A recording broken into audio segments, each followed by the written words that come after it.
좋은 학부모님? 네. 괜찮게 지도하는 게 뭐냐면 객관적으로 그것들을 잘 정리해 주는 거예요.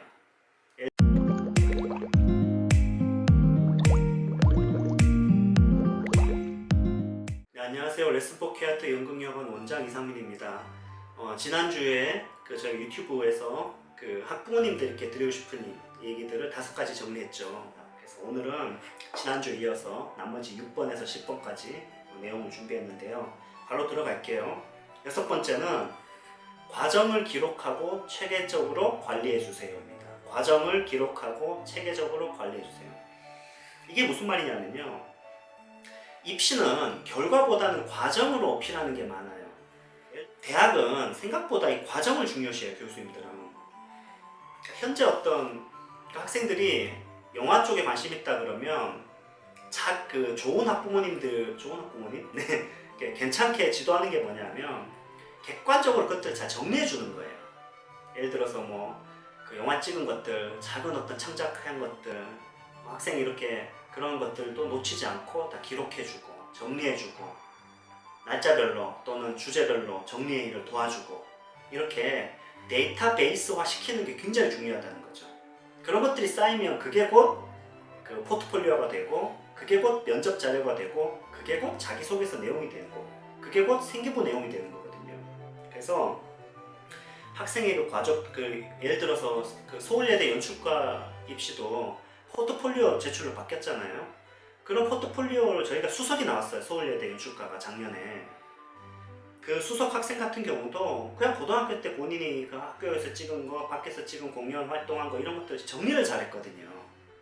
그 기록들, 학생이 메모했던 것들, 또 연출쌤한테 들었던 디렉션들, 그런 것들을 기록하고 정리하고 체계적으로 잘 보관하고 이런 데이터베이스화가 얼마나 중요한지 몰라요. 그래서 그 작업을 꼭 도와주시고 체계적으로 그런 학생들의 활동을 잘 기록해 주시면 큰 자산이 된다. 그게 부모님이 꼭 해야 될 일이다. 그 다음에 입시도 요즘 그렇게 바뀌고 있다는 말씀 드리고요. 7번째는 예술가의 자존심이 아니라 자존감을 갖추게 해주세요. 이게 무슨 말이냐면요. 자존심이 중요한 게 아니라 자존감이 중요한 거예요. 그러니까 카카오 스토리 같은데 이렇게 알뜻말뜻하게 멋있는 거 올리고 이런 게 중요한 게 아니라 대중들 향해서 우리가 어떤 창작을 한다는 거, 이런 일이 가지고 있는 매력과 고귀함은 쉽게 어떤 다른 매력과 바꿀 수 없는 거지 않습니까? 그래서 진짜 맛을 보게 하라는 거죠. 연기나 연기든 영화든 이 진짜 맛을 보면은 헤어날 수가 없지 않습니까? 그래서 그 진짜 매력들, 우리가 이 무대에서 흘리는 땀방울이 얼마나 행복한지 모르거든요. 또 내가 만든 어떤 이 영상들, 또 이 영화 감독으로서의 어떤 세상과 소통하는 매력이 주는 기쁨들, 매력들, 재미들. 그러니까 한마디로 이 분야의 어떤 재미를 느끼게 하라는 거죠. 입시로서가 아니라. 그래서 이 분야의 어떤 깊숙한 재미들, 어떤 연극에서는 고전의 어떤 깊이가 있습니다. 셰익스피어라든지 안톤 체홉이라든지 입센이라든지 고대 그리스 작가라든지 또 무대 연출의 어떤 매력도 있죠. 또는 영화의 어떤 너무나 위대한 감독들이 많잖아요. 이게 정말 인간의 어떤 지성에 있어서 가장 깊이 있고 가장 매력적인 지성의 어떤 한 분야라고 저는 확신하거든요. 이 연극의 분야, 영화의 어떤 분야가. 이런 고급스러운 취향을 갖추도록 도와주라는 얘기입니다. 그 다음에 8번째, 쉽게 다가오는 유혹을 거절하게 가르쳐주세요. 쉽게 다가오는 거는요, 좋은 게 아닙니다. 경쟁률이 높다면 이렇게 생각해 보세요. 일단 입학했을 때 괜찮은 게 보장돼 있다. 그러니까 경쟁률이 높은 거죠. 그러니까 그냥 정면 돌파하도록 가르치세요. 학생이 너무 쉽게 이렇게 너 스타 될 수 있어. 요 에이전시 통하면은 너 스타 될 수 있어. 대학도 쉽게 갈 수 있어.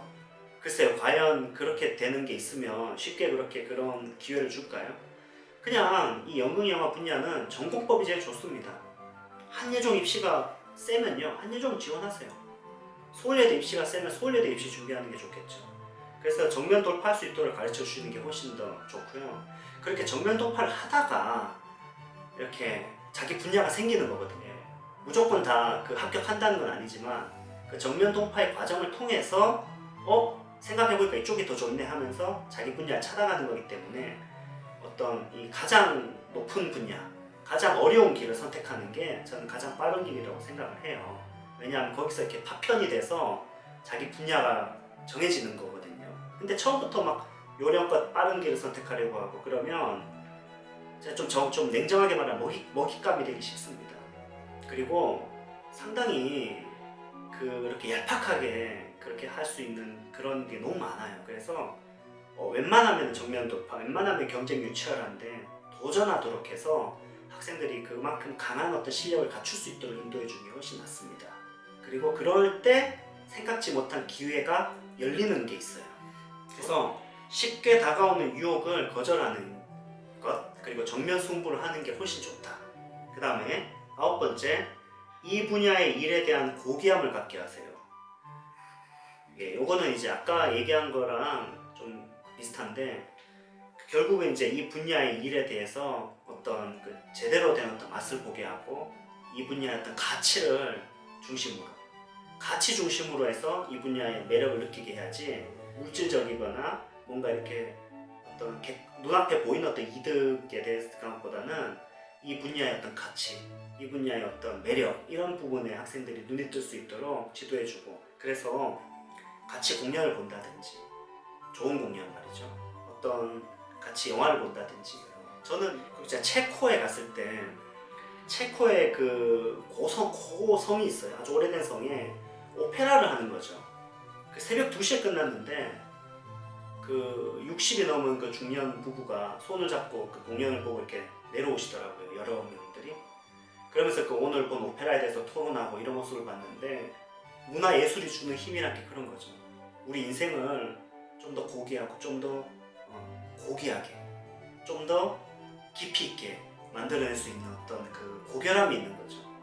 그런 어떤 부분에 좀 매력을 느낄 수 있도록 잘 그 체험하게 하고 함께 경험하게 하는 게 굉장히 중요하다는 말씀을 드리고 싶습니다.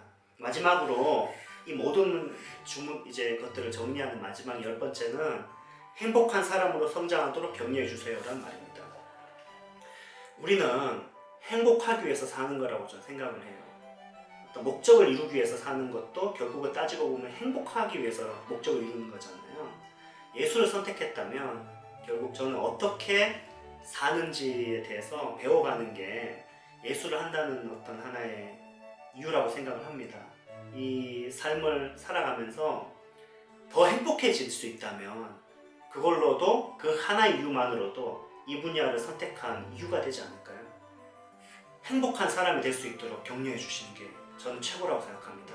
그래서 너가 행복하니, 너가 배우로서 행복하니, 너가 비록 5명밖에 없는 소극장에서 공연을 하지만 너는 행복하니? 라고 했을 때 저는 이 일이 너무 행복해요 라고 한다면 그 친구는 이 일을 해도 됩니다. 행복하기 위해서 이 분야를 선택하는 거고, 이 분야를 선택했기 때문에 행복한 거고, 그 어떤 훈련이나 그 현장에서의 많은 어려움들도 이 분야가 나에게 행복하기 때문에 우리가 그 힘든 거를 기꺼이 감수하는 거지 않습니까? 이 힘든 입시, 행복하지 않다면 이 일을 중단하는 게 맞습니다. 제가 말씀드리는 건 행복한데 힘든 게 있는 거예요. 발레리나들한테 물어보세요. 재밌냐고 발레가. 죽겠다 그러죠. 발레 세상 제일 싫다 그러죠. 그렇지만 그 일에 집중하고 있는 발레리나는 분명히 그 일에 행복해하는 겁니다. 그러니까 어떤 그 행복이라고 하는 게 고통스럽고 힘들지만 행복한 게 있는 거죠. 어떻게 생각하면 인생에서 가장 행복한 건 힘든 거 속에서 행복함을 느끼는 게 가장 행복한 거예요. 그래서 그런 행복한 예술가가 될 수 있도록 부모님들이 격려해 주시고 행복할 수 있도록 학생들을 잘 지도해 주시고 그 행복함을 기꺼이 나눠줄 수 있는, 동행할 수 있는 그런 부모님이 된다면 훌륭한 예술가로 성장할 수 있다고 저는 확신합니다. 이렇게 유튜브에서 10가지 당부사항들을 정리했는데요. 아무쪼록 부모님들께 많이 도움이 됐으면 좋겠습니다. 오늘 여기까지 하겠습니다. 감사합니다.